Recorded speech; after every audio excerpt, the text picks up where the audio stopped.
दोस्तों नमस्कार, स्वागत है आप सभी का एक बार फिर से। चले जानते हैं बिहार की ताज़ा खबरों को, लेकिन उससे पहले अगर आपने अभी तक इस चैनल को सब्सक्राइब नहीं करो सब्सक्राइब कर लें, जिससे कि आपको बिहार की ताज़ा खबर रोजाना मिलती रहे। सबसे पहली और बड़ी खबर, राज्य में बीएड पास शिक्षकों को लेकर सुप्रीम कोर्ट के फैसले के बाद अब बीपीएससी ने दिया बड़ा बयान। बता दें कि सुप्रीम कोर्ट ने जिस तरह से राजस्थान के एक मामले में प्राथमिक कक्षाओं में बीएड की योग्यताधारी शिक्षकों को नहीं शामिल करने का फैसला सुनाया था, उसका असर पूरे देश में पड़ा है। बिहार भी इससे अछूता नहीं है। यहाँ इसी माह 1,70,000 शिक्षकों की भर्ती के लिए बीपीएससी के द्वारा परीक्षा लिया जाना है, जिनके एडमिट कार्ड भी जारी कर दिए गए हैं, जिनमें बड़ी संख्या में बीएड पास अभ्यर्थियों की है, जो यह समझ नहीं पा रहे हैं कि सुप्रीम कोर्ट के फैसले के बाद उन्हें बीपीएससी के द्वारा आयोजित होने वाली शिक्षक बहाली परीक्षा में शामिल किया जाएगा या नहीं। अगर शामिल किया जाता है तो क्या उन्हें सरकारी शिक्षक बनने का मौका दिया जाएगा। अभ्यर्थियों के असमंजस की स्थिति को देखते हुए अब खुद बीपीएससी के अध्यक्ष अतुल प्रसाद ने खुद बड़ी जानकारी दी। अतुल प्रसाद ने ट्वीट कर बताया कि शिक्षक नियुक्ति परीक्षा निर्धारित समय पर ही आयोजित होगी। हालांकि बीपीएससी की तरफ से स्थिति स्पष्ट होने के बाद भी शिक्षक अभ्यर्थी असमंजस में है। बड़ी खबर, बिहार के पूर्वी चंपारण जिले के एक प्राइवेट नर्सिंग होम में वहां के डॉक्टर और कंपाउंडरों ने एक नर्स के साथ गैंगरेप किया और फिर गला दबाकर हत्या कर दी। पीड़िता मोतिहारी के जानकी सेवा सदन नर्सिंग होम में काम करती थी। आरोपी डॉक्टर और अन्य स्टाफ फरार हैं, जबकि पुलिस ने एक कंपाउंडर को गिरफ्तार कर लिया है। मामले में पीड़िता की मां ने डॉक्टर जयप्रकाश दास समेत 5 अन्य पर केस दर्ज किया है। 30 वर्षीय पीड़िता विधवा थी और उसका 4 साल का बच्चा था। पीड़िता की मां के मुताबिक मंतोष कुमार डॉक्टर जयप्रकाश दास के साथ मिलकर नर्सिंग होम का संचालन करता था और जो इस कृत्य में शामिल था। बड़ी खबर, नीतीश कुमार ने पूरे बिहार को अनपढ़ और मजदूर बनाया। मुख्यमंत्री नीतीश कुमार ने पिछले दिनों एक कार्यक्रम के दौरान कहा था कि 100 साल के बाद दुनिया खत्म होने वाली है। मुख्यमंत्री के इस बयान को लेकर विरोधियों के साथ साथ खुद सरकार में सहयोगी आरजेडी के नेता भी खूब व्यंग कर रहे। अब प्रशांत किशोर ने मुख्यमंत्री के उस बयान पर तीखा हमला किया। प्रशांत किशोर ने बताया कि आखिर बिहार की आज यह दुर्दशा क्यों हो गई है। जनसुराज यात्रा के दौरान प्रशांत किशोर ने कहा कि दुनिया आज आर्टिफिशियल इंटेलिजेंस की बात कर रही है और इस पर चर्चा हो रही कि आर्टिफिशियल इंटेलिजेंस का लाभ उठाकर कैसे लाखों लोगों को नौकरी मिल सकती है और हजारों बिलियन डॉलर की नई इकोनॉमी खड़ी हो सकती है। लेकिन बिहार के मुख्यमंत्री कहते हैं कि मोबाइल का उपयोग करने से अब दुनिया खत्म होने वाली है। मुख्यमंत्री का यह बयान यह बताने के लिए काफी है कि बिहार की दुर्दशा क्यों है। बड़ी खबर, स्वतंत्रता दिवस तक रेलवे ने पार्सल बुकिंग पर लगाई रोक। बिहार से दिल्ली नहीं जाएंगे किसी तरह के पार्सल। स्वतंत्रता दिवस के मौके पर सुरक्षा को ध्यान में रखते हुए रेलवे ने बड़ा फैसला किया है। रेलवे ने एहतियात के तौर पर नई दिल्ली समेत दिल्ली और एनसीआर के स्टेशनों के लिए 12 से 15 अगस्त तक किसी भी तरह के पार्सल बुकिंग पर रोक लगा दी है। वहीं दिल्ली से आने वाली बुकिंग पर भी फिलहाल रोक लगा दिया गया है। रेलवे के इस फैसले के बाद 12 अगस्त को पटना समेत अन्य स्टेशनों से नई दिल्ली जाने वाली ट्रेनों में पार्सल की बुकिंग नहीं हुई। वहीं दिल्ली पहुंचने वाली ट्रेनों की बोगियों से पार्सल नहीं उतारे गए। बता दें कि साल 2021 के जून महीने में दरभंगा जंक्शन पर सिकंदराबाद दरभंगा एक्सप्रेस की पार्सल वैन से उतारे गए कपड़े की गांध में धमाका हुआ था। बड़ी खबर, लालू यादव का मटन खाकर राहुल गांधी ने तोड़ दिया बिहार के कांग्रेसियों का सपना। पिछले 2 महीने से बिहार के कांग्रेसी नेता ये दावा कर रहे कि राज्य में मंत्रिमंडल का विस्तार होने वाला है।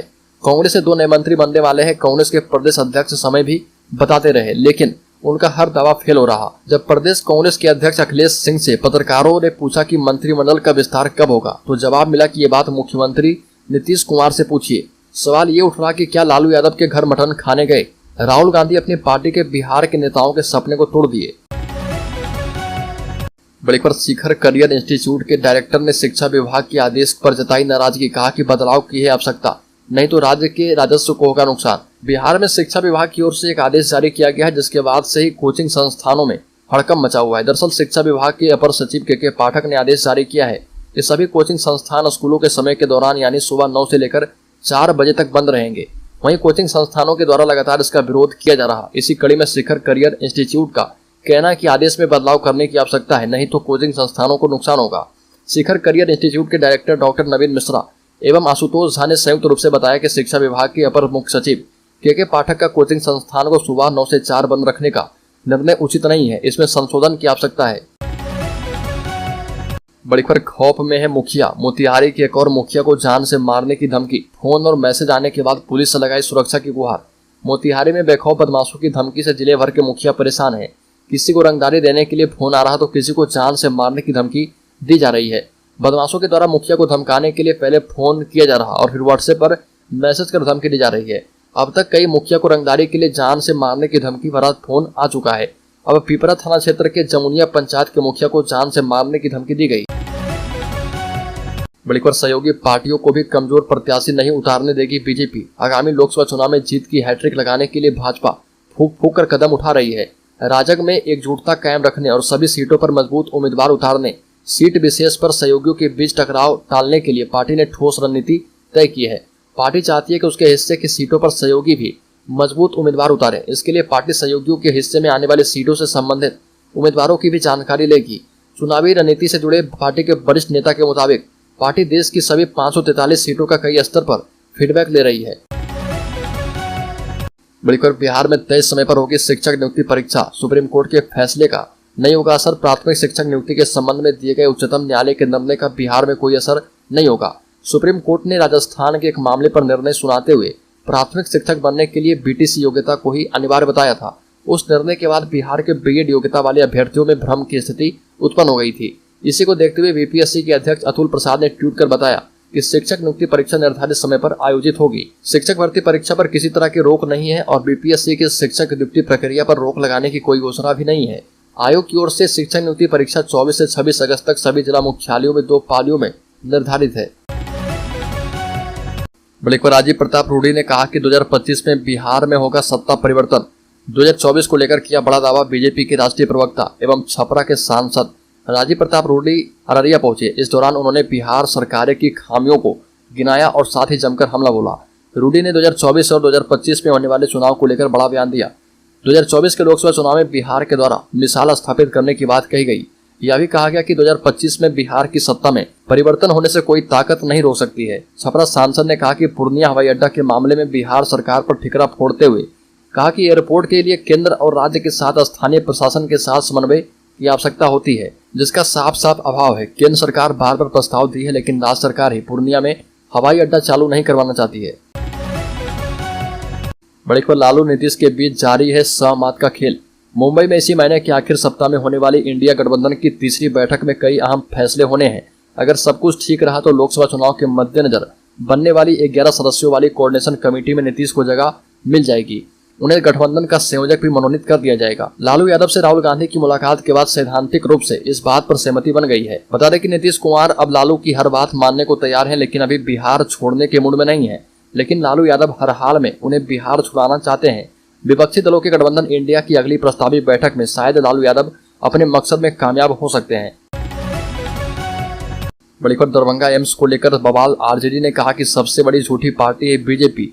दरभंगा एम्स को लेकर पीएम मोदी के द्वारा दिए गए बयान के बाद बिहार के राजनीतिक गलियारों में चर्चा तेज है। बयानबाजी का दौर शुरू है। एक तरफ जहां बीजेपी ये कह रही कि उनके कारण दरभंगा एम्स बन रहा, वहीं गठबंधन का कहना है कि बिहार सरकार के द्वारा जमीन दिए जाने के बाद आज भी एम्स नहीं बन सका है, जिसको लेकर आरजेडी की तरफ से बयान सामने आया और उन्होंने कहा कि बीजेपी वालों का डर अब छलक रहा।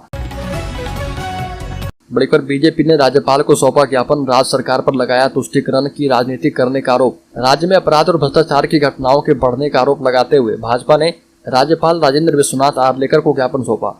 भाजपा ने इस दौरान 13 जुलाई को विधानसभा मार्च के दौरान पार्टी कार्यकर्ताओं पर हुए लाठीचार्ज के विरुद्ध चलाए गए हस्ताक्षर अभियान से संबंधित दस्तावेज भी जमा करवाए हैं। भाजपा प्रदेश अध्यक्ष सम्राट चौधरी एवं विधानसभा में प्रतिपक्ष के नेता विजय सिन्हा ने राज्यपाल को ज्ञापन सौंपकर कहा कि बिहार में नीतीश तेजस्वी के नेतृत्व में गठबंधन की सरकार विगत 1 वर्ष से सत्ता पर काबिज है और 1 वर्ष बिहार के लिए काला अध्याय साबित हुआ है। राज्य में विधि व्यवस्था पूर्ण रूप से समाप्त हो चुकी है। बड़ी खबर, बिहार की हाजीपुर सीट को लेकर चाचा और भतीजा यानी पशुपति पारस और चिराग पासवान के बीच विवाद बढ़ता जा रहा।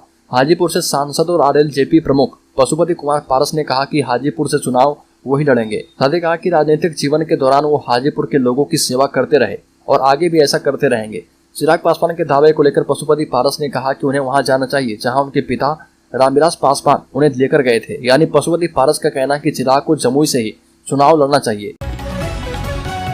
बड़ी खबर, बिहार में जातीय गणना पर सुप्रीम कोर्ट में हो रही सुनवाई। बिहार में जाति आधारित गणना की वैधता को बरकरार रखने के लिए पटना हाईकोर्ट के फैसले को चुनौती देने संबंधित याचिका पर सुप्रीम कोर्ट सुनवाई करेगा। हाईकोर्ट ने जाति गणना को चुनौती देने वाली सभी याचिकाएं 1 अगस्त को खारिज कर दी थी। बिहार में जातीय जनगणना पर रोक लगाने वाली याचिका पर सुप्रीम कोर्ट में सुनवाई हो रही है। बिहार में हो रही जातीय जनगणना पर इससे पहले उच्चतम न्यायालय ने पटना हाईकोर्ट के फैसले पर रोक लगाने से मना कर दिया था। साथ ही कहा था कि अगली सुनवाई में सभी पक्ष को सुनने के बाद ही कोई फैसला लिया जाएगा। बढ़कर बिहार के मुख्यमंत्री नीतीश कुमार की पार्टी का पीएम मोदी पर बड़ा हमला। कहा कि आखिरी बार लाल किले से फहराएंगे तिरंगा, इसलिए कर दे काम। देश के प्रधानमंत्री मोदी 15 अगस्त को स्वतंत्रता दिवस के मौके पर लाल किला के प्राचीर से राष्ट्रीय ध्वज फहराएंगे। अब इससे पहले बिहार के मुख्यमंत्री नीतीश कुमार की पार्टी जेडीयू की तरफ से पीएम मोदी और बीजेपी पर निशाना साधा किया, बल्कि और एक बड़ी मांग भी कर दी गई। जेडीयू ने अपने ट्विटर हैंडल से एक वीडियो पोस्ट किया और इस वीडियो के जरिए पीएम मोदी से बड़ी मांग की। जदयू के ट्विटर हैंडल से बताया गया कि प्रधानमंत्री मोदी 24 घंटे के बाद लाल किले से देश की जनता को संबोधित करेंगे।